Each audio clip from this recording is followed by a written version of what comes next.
Welcome back to another installment of the NextGen Case Study series. On this episode today, we have Tom Kirkham, who is the CEO and founder of Kirkham Iron Tech, bringing over 3 decades of experience in software design, network administration, and cybersecurity to the table. Under his leadership, Kirkham Iron Tech has become a leading provider of managed security services, consistently recognized for its innovative cybersecurity solutions and commitment to client protection, which is why we're excited to have him on the show. Tom, welcome to the program. Oh, it's great to be here, Devon.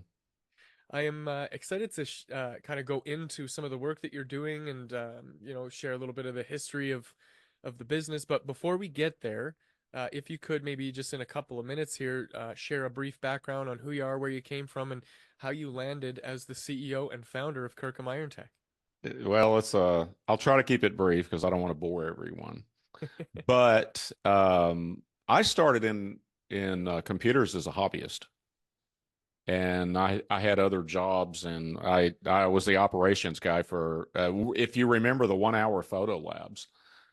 Oh yeah. Yeah. Once again, dating myself. But anyway, I was an operations guy for a small regional chain of those, and because I was a professional photographer and really into it for a long time.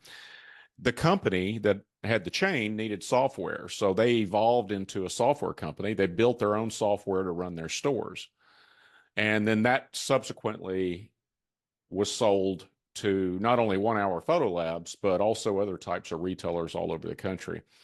And .com bust hit. Mm-hmm. I don't have a job anymore. I'm in a small town in Arkansas without a college degree, and the opportunities are far and few in between during those days in technology without moving. And so I started what's now known as Kirkham Iron Tech, and it's a IT service provider. And over the years, we've evolved into managed service provider. We got real big into cybersecurity 10 or 12 years ago now. And that's been the focus. That's our core product. Clients, we do not take on clients that aren't serious about security. And there's a couple of reasons for that. Number one is everyone should be serious about security. But if we have clients that aren't serious, they become a threat vector to us and to also all of our other clients. So we have to have that mutual understanding that security is job one in their company as well as it is ours. And that's something a lot of companies like us, if they get a pushback, well, I can't afford that particular tool. Well, we require it. So, you need to find someone else. But that's just kind of the way we've done business. And the company is almost 25 years old. So it's evolved from a lot of different things. And early on, we did software design, website design, just about anything related to computers. But about 10 years ago, we really got focused on small to medium-sized businesses, professional service firms, manufacturing for the most part, lawyers, accounting firms, things like that. And really going after the markets that understand and have a serious need for security and also good IT management. Right. So there was I guess an evolution into the role, but then once you were there, the need for you to be there just became more and more obvious, and so that kind of fueled the pursuit of maintaining the business. Right. So you get into, some people call it mailbox money, but it's monthly recurring revenue. So our clients pay us monthly, kind of like you pay an attorney a retainer, correct? Mm. Right. So they pay us a monthly fee to keep everything running, proactively manage, and investigating and responding to security events or anything that's suspicious. And it produces an environment where they're maximizing their IT investment. They have predictable cost, and they're getting world-class cybersecurity that, same thing that the Fortune 100 companies use, or DoD, on down the list. And if we're doing our job right, not only do we make more money, but they have fewer problems. They don't have security events, and we have a contractual obligation to do that, and it works great for everyone. We don't try to do, break fix services. If somebody's server crashes and they're not a client of ours, we're not going to go out and fix it, because we're going to stay dedicated to those clients that trust us day in and day out, month after month, year after year, to make sure their servers don't crash and they don't have a security event. And those are the ones that we're loyal to. So we can't just respond to, a security event that's not one of our clients. We really back away from that, because that's a serious engagement, because that's a threat vector in a site that's known to have an intruder. So we really don't like doing that. Incident response is for our own clients only. Right. I imagine that pursuing something like that would seemingly be more like a Pandora's box in terms of the trouble that you create when you move into a space like that. So I wonder, given that the company has kind of grown and evolved basically with the internet being available to the public and now a necessary tool for business.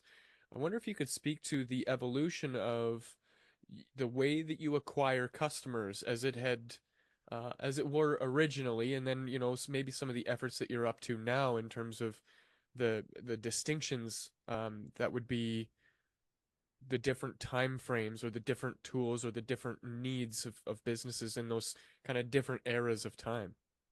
Oh, that's a great question. Early on, I started the company out of my house, right? I bootstrapped everything, Hmm. and kind of still do. But early on, I started thinking about, where do most small business owners hang out? What media where I get a really good concentration, right?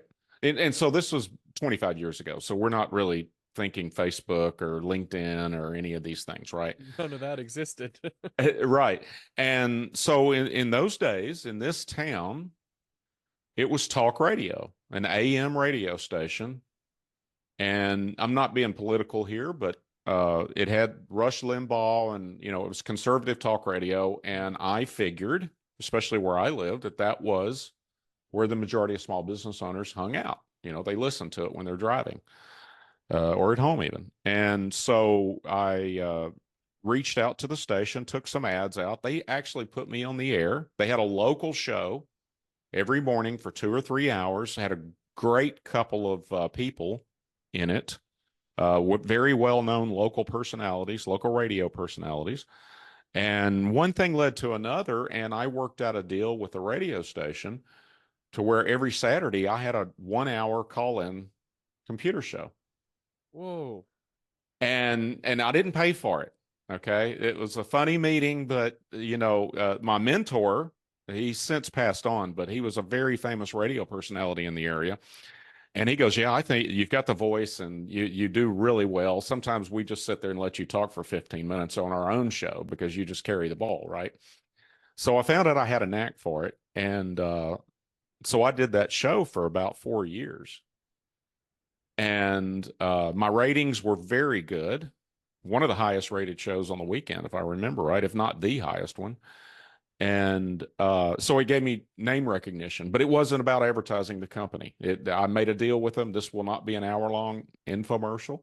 We'll take calls, answer people's computer questions, and that's it. So that's still a terrific way to do it if you can do that and you've got the time. Well, I it's had a so system to where my Saturdays, it took about 2 hours out of my Saturday, but it is a weekend day.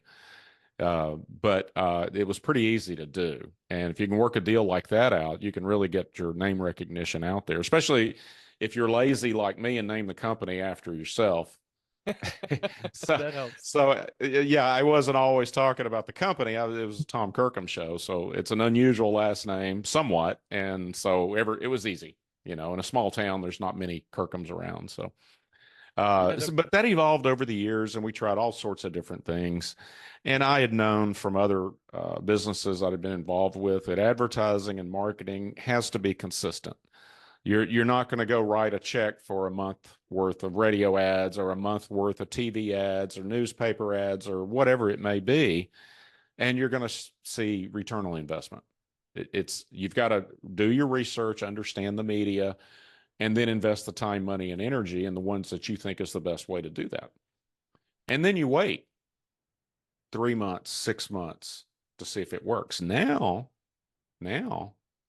certain things can be tried very inexpensively in a high volume way. And you can find out if you got an ROI easily, depending on what it is, in a week, a day, a month.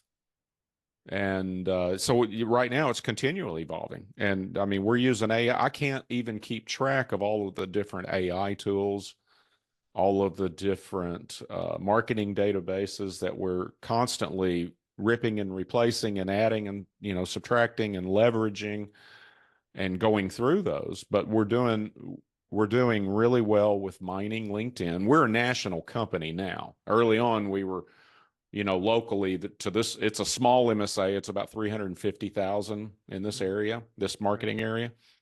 But we started going national when we got into cybersecurity. So I would really classify us as a strong regional player, but we've got installations coast to coast and a few endpoints around the world because the parent companies are in the U.S.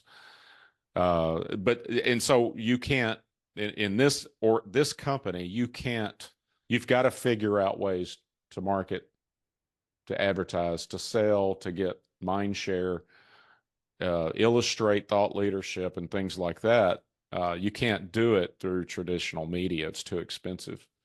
I'm not even sure how many people are successful with pay-per-click, unless you're of a certain size. If you're a company like us and you're probably doing $50 million, which we're not, but that may work out for you to do pay-per-click. But it's kind of like the old guerrilla marketing tactics, right? We're just we're leveraging AI tools and other internet tools and social media and things like that. So one of the things that I picked on right away was the fact that being on an early talk show is nearly the same as having your own podcast these days. Right, exactly. And I recorded all of those and I actually published them to I don't know if it was Apple then at the time, one of the whatever was around then on the podcast things, and I published it as a podcast. And I've dabbled in doing it, and we're thinking about bringing it back again. And there's so many different ways you can go about it. Whether you're going to use it for lead gen or you're enriching your own clients. I think that's the way I'd like to look into it, like bringing in guests, like you're doing, and maybe marketing experts or other cybersecurity experts. They get a different perspective on it. And maybe accounting experts, IRS agents for tax accountants, intellectual property attorneys for, patent lawyers and things like that, and give them an added value. And you can if you want to build your group that way, then you've got something. Oh, well, that bunch over there, you'll never be sorry when you sign up because it's so much richer of an experience. You're not just hiring an IT guy or gal and cybersecurity experts. You're getting a much richer experience when you're engaged with them. Yeah, there's so much value to create, and when we look at from the top down the process that you go about to find the people that you can serve and then attract them into your business and then turn them into paying clients. You know, from the 30,000 foot up view, yeah, it looks really, really simple, but the reality is that um, there's a lot of tiny little moving gears and it's like a watch, if one little thing isn't working properly, it could destroy your whole ROI. And so creating a clear pipeline or a pathway for people to follow um, really it becomes the foundation of building the business. So I wonder, Tom, if you could maybe share a little bit about what that customer experience looks like for Kirkham Iron Tech. One of the things that we are currently working on is really proving our value. Uh, on a cybersecurity incident, fortunately, we've had very few clients that's come under a very serious attack because of all of the defensive stuff we have in place. Mm, We catch them way early on. Those that are smart enough to get awareness training know not to click on stuff and on and on and on. We do everything. It's called boom in the business, right? When you got a security event, that's boom, right? The bomb went off. right. And we try our best to do everything we possibly can left of boom. Right of boom is incident response. You've got a crisis. You might be getting a PR company. Who knows? You're just trying to stop the threat, trying to assess it, see it. Getting attorneys involved. We want to do everything we can left of boom to keep that from happening. But on Mm, the IT investment side, it's a tougher thing to prove because periodically it doesn't happen very often because we try to select and make sure we qualify our clients to make sure they're a good fit. They have similar to philosophies that we do, and they know that it's not an expense. They're not trying to do everything as cheap as they can, and they're the people that don't have outages because they know how expensive it is to be down. right. But to really get down to the pennies, nickels, and dimes of that ROI value of their investment in IT is really hard to do. And so we're always looking for ways to say, and the data comes from so many disparate sources. There's these all these silos of data. Whether it's in the CRM or the PSA, the ticketing system, or the managing and monitoring tool. Uh, you can't prove it. Like sometimes their contract will come up for renewal and they go, well, we're going to shop around because we think we can get this cheaper and we never use you guys. And it's like, exactly. That's exactly why you use us. The fewer problems you have, the more profitable it is for both of us. That's a perfect world, right? I mean, you think about that, that perfectly aligns our objectives with their objectives. So our objective is, and because we are so engaged with our clients, how many other vendors do most companies have that somebody in your company is talking to that company every day? That's us. Right. That's us. I mean, we know their culture. We know if Susie's on vacation. We know if Bill's out sick today. We know that the owner is an absentee owner, and the office managers the captain of the ship, and just all of these different things. Doctors are doing doctor stuff. They don't want to be an office manager. Attorneys want to practice law. They don't want to deal with some of these things. So we want to make those we want to make those the best lawyers we can, the best doctors we can, the best engineers that we can. We're a tool to empower them. And I think that makes up for that belief system in our culture. That makes up for a lot if you just want to get down and count beans, proving that return on investment. And that's really what we want. Even when we're dealing with IT directors, we want to make them the hero. And more companies have a chief information officer, but they're outsourcing IT stuff left and right. Mm. A big increase in that. So I It's think funny I how, answered your question. yeah, yeah, yep, exactly. This idea of the proactive solution, right? Hey, I have this thing that I'm going to sell your business, and it's going to make sure that no elephants ever come into your business. And Right. that's what it seems like, right, on the outside. And what most people don't realize is how dangerous the elephant actually is if it gets in. And so you can have an elephant deterrent the whole time and be safe. And then everybody's like, well, why am I spending so much money? But then when you get an elephant deterrent that isn't so great, all of a sudden the elephants show up magically. And isn't that just the way that it goes? I Yeah. think that that's such an interesting perspective in terms of the way that we serve our clients, and how especially in your space, the stickiness of those clients, which I would imagine, because it's a MRR style business, that lends to a lot of flexibility in terms of how you develop your products and your services, and you stay up to date and current with whatever's going on. This creates a lot of opportunity for you to serve your clients in more ways than one. Um, that being said, what's what's the goal for the work that you're doing as it relates to Kirkham Iron Tech? Like, are you aiming for more national coverage? Are you still trying to kind of stick to that local crowd? What sorts of things are you aiming at for the future of the business? That's a good question. From a marketing strategy point, the I would say, and Kenzie's our chief marketing officer, and so she may disagree with these numbers, but it's probably around 90% of her job and her assistant's job is to do stuff national. Now, when we start doing stuff local, it's all coordinated to make sure we got consistent messaging and imaging, and it's all consistent, whether it's down the street or across the country. Mm, But we leave the local stuff to sales, for that personal touch that we can't do. We can't service, Brooklyn like I can Fort Smith, Arkansas.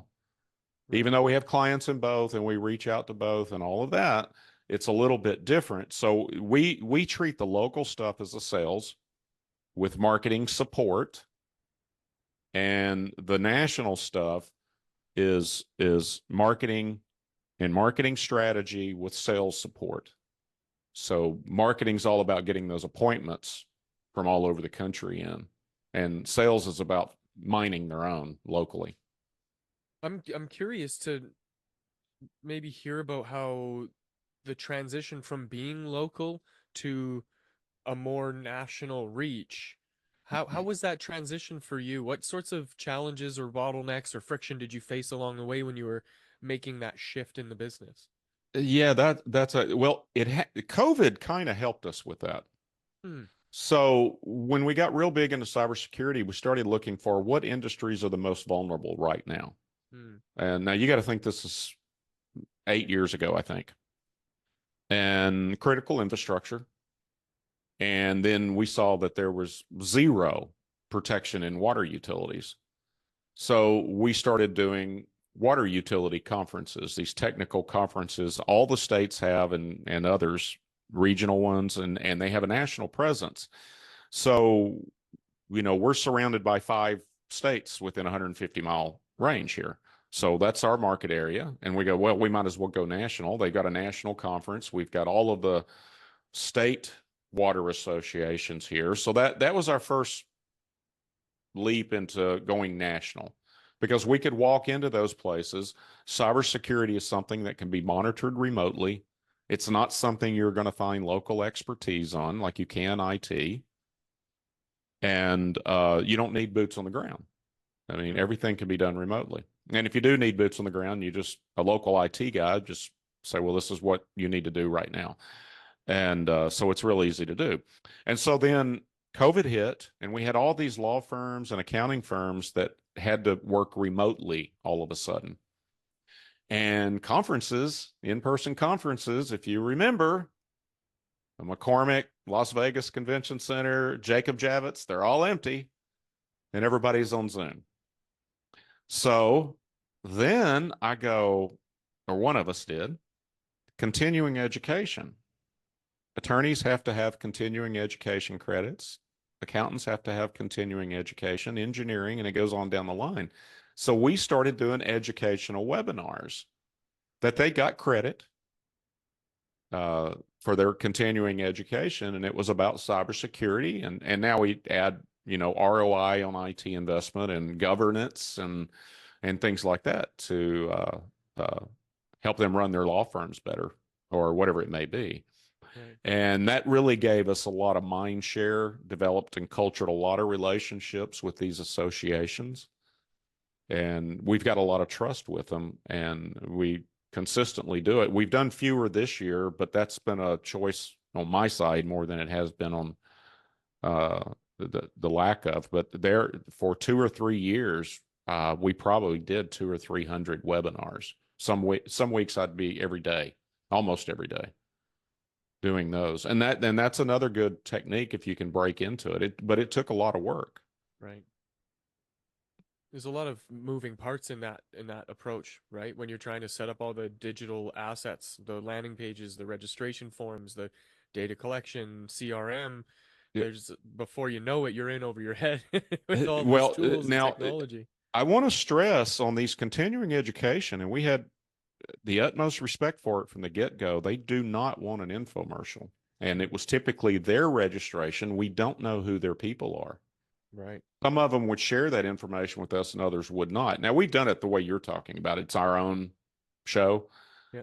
But in order for them to get certified, accredited for the hour-long webinar that I'm doing, the content can't be an infomercial. So it's all about talking about compliance. And this is what any security expert will tell you. And so if you're going to go down that road, you got to get that as hard as it is, you got to get that out of your head and really and truly show up wanting to educate them. Because that's the biggest problem in cybersecurity is that people don't realize how big of an industry it is. It's huge. It's a huge, huge industry. It's not just Colonial Pipeline and JBS Meat Supply, uh, uh, Sony Pictures Corporation. It's not the big guys. It's these little companies that are getting hit every single day. And people don't realize that it's a huge, huge industry. It was an $8 trillion business worldwide last year. Trillion, 8 trillion. If it was a country, it would be the third largest GDP on the planet. Wowzers. That is insane. 8 trillion. Yes. It is hundreds of thousands of people around the world are in this industry.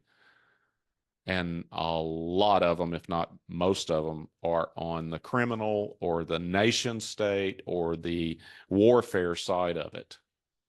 You know, political manipulation, ransomware attacks, credential stealing, identity theft. It just goes on and on and on. And that gave us a real good opportunity to educate people that, you know, they don't care who you are. It's just a numbers game to them. They're spewing out 1 million emails at a time to get victims. They don't even know who you are, don't care who you are. No, it's a volume thing at that point. Yeah, it's all done at scale. It's all done professionally with teams. You go on the dark web where all the bad guys hang out. You're going to see them complaining about management issues, HR problems. Just like a Yeah, regular business. absolutely. That's funny. Absolutely. To pull off a modern ransomware attack these days usually takes about 3 or 4 different criminal businesses to pull it all off and do a really good job. Unbelievable. Yeah. Tom, it's we're coming near to the end of our time together. This has been a very thoughtful conversation. I'm still just unpacking a lot of the stuff that you're sharing because there's just so much to cover. Such a, like you said, just a vast industry with lots to explore. As we close things out here, I wonder, um, if there is something that you're kind of looking forward to that's coming down the pipeline, on the in the future of the industry. What gets you excited about what's coming on the horizon? Well, I think that, of course, AI. I saw an email today that the guy said 85 million jobs were going to be eliminated by AI in some certain number of years worldwide. And I want to say it was by the end of the decade or something like that. And but it's I one of my superpowers is looking into those types of predictions and see where the opportunities are. And for me, freeing up some of the tediousness of our monitoring and responding, and we've been using AI in cybersecurity for years. Most of our responses have been AI responses. In fact, the whole detection methodology is artificial intelligence if you're using the best stuff, because it doesn't have to have a virus in it. You know, we catch stuff that's no virus. Uh, but what I'm really excited about is it's going to empower our people to where they can really concentrate on that relationship component. You know, it's a lot cheaper to keep clients than to replace them, or they leave. And the more you can engage with them and the more intelligence you can gather, we've looked at tools that can go through the ticketing system and detect unhappiness. Like, yeah, we responded quickly and we did everything right by the book, but they were still frustrated. Now, were they frustrated and we failed to make it easy? How can we make it easier for them? How can we take that frustration? And so with tools like the AI and things like that to not only free us up from the menial tasks, but to really detect the client health, the individual at the client site's health when it comes to their feeling about IT and security and all of these things, the better we help that company. And that's really making me excited right now. And I'm sure you know of 100 different ways AI can help with all sorts of things. It's revolutionizing medicine and engineering and software programming and all sorts of things like that. That's one of the really cool things. I use it in the car I drive. So Yeah.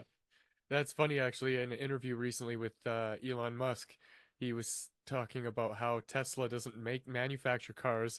He manufactures autonomous robots that transport you from one location to another, which is such a fascinating way to look at disrupting the automobile industry. And I can't imagine all of the others that we just aren't even made aware of yet because, the work is still being done. So there's a lot to look forward to, a lot to be concerned about, and I think that moving into the space responsibly is such a huge part of all of our responsibility to it, or our commitment to creating safe technologies that actually improve our lives. So um, to kind of wrap things up here, Tom, you've been very generous. I'm very grateful for the wisdom and insight that you've shared here. If we could close on one thing here, if you could offer one piece of advice to somebody who's looking to build their business in the cyberspace, what would that piece of advice be?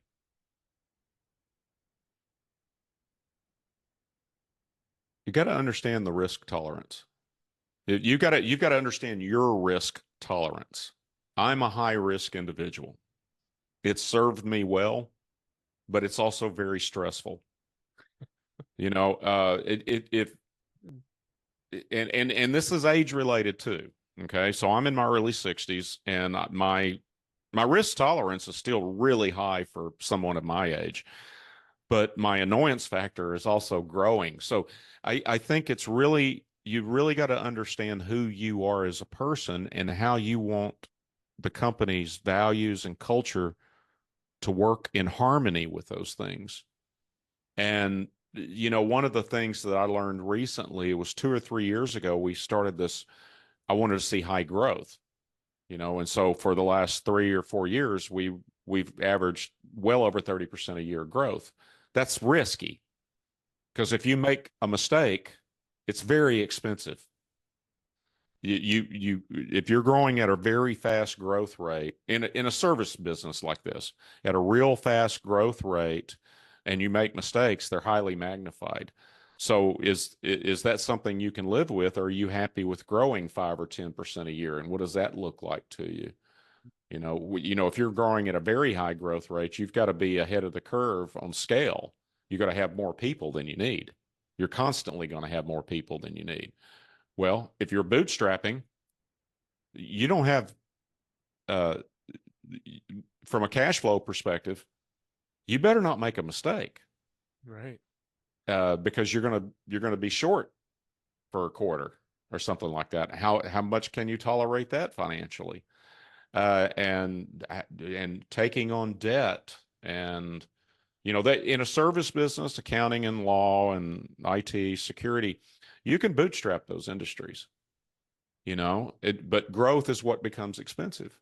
Looking back on it, would I have been happy if I stayed working out of my home office and just had, 15 or 20 really great clients? Maybe, maybe not. But I know that I wouldn't have been happy when I was 40 years old doing that, you know. Right. Now that I'm 60 something, yeah, that sounds awesome. but understand yourself, really understand yourself. And for me, culture in the company can solve so many other problems. It's like Peter Drucker says, culture eats strategy for breakfast. And what he means by that is all of the different strategic things that you don't have time to implement. You're changing the tires while you're driving down the road deal. If your culture is baked in properly, everybody you add is going to have your back. And everybody's going to understand we're changing the tires as we go down the road. And they're going to buy into that belief and value system. And if you've got that harmonized with for your entrepreneurial endeavor, and you truly care about your clients, man, you're going to be successful. It's that simple. Sound advice, man. It's very spot on. Tom, if somebody wanted to reach out to you to pick your brain further or work with you, what's the best way that they can do that? My personal website is tomkirkham.com. Company website is kirkhamirontech.com. And any way you use, if it's a message for me, it'll get to me. And yeah, if you got any questions at all, feel free to reach out. I'm happy to help in any way. Wonderful. We'll make sure to link to that in the show notes. And if you did want to get in touch with me and my team for your marketing needs, you can visit nextgengrowth.com. Otherwise, that's it for this episode. Thanks for joining us. I will see you in the next.